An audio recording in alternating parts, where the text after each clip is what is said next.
Ask lang po, ano yung ibang way para malaman kung registered na, kasi ayaw hindi ako makareceive OTP code para malaman kung registered na SIM ko, sana po mapansin. Isa ka din ba sa mga tao na walay na-receive na OTP kaya di mo alam kung registered na yung SIM mo? Kung oo, sa video na ito ituturo ko kung paano. Let's go!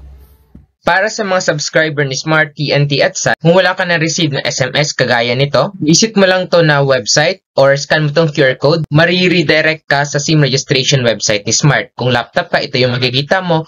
Kung cellphone naman, dito yung makikita mo. Scroll down ka lang. Tapos makikita mo to, type mo lang yung number mo, send OTP, kagaya nung ginawa mo nang nag-register ka sa Smart. So pag na-click mo itong verify OTP, tapos makikita mo ito, saying na validated na yung registration mo at in-endorse na nila. Para naman sa Globe at TM subscribers, kung wala ka na-receive na SMS kagaya nito, nagtanong ako sa customer service ni Globe sa Facebook page. Sabi nila, follow mo lang step na sasabihin ko. So ayun, visit mo yung website nila gamit ito na link or scan mo tong QR code. So, makikita mo ito. Gawin mo lang yung ginawa mo dati nung nag-register ka. Type yung number mo, lagay mo yung OTP, then makikita mo to, meaning registered na yung SIM mo. Pero kung may pagdududa ka, pwede mong i-download yung Globe One. Tapos, pag na-download mo na yung app, log in, then add account number. Then makikita mo tong number mo dito at may makikita ka sa gilid na registered. It means registered na yung Globe EM SIM mo. Para naman sa mga kadito natin dyan, kung mag-register ka ng SIM mo, sa dito may marireceive ka na bonus data. Ino-notify ka nila via text na may ma-receive ka na 2 GB data.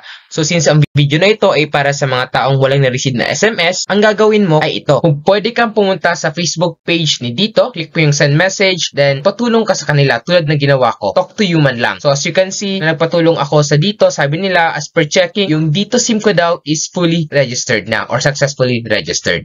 Diba? Napakadali lang. So kung natulungan ka ng video ito, don't forget to like and subscribe para sa marami pang videos na kagaya nito. So kung may mga katanungan ka or suggestion ng videos na gusto mong gawin ko, comment ka lang sa ibaba. Yun lang. See you in my next video. Let's go!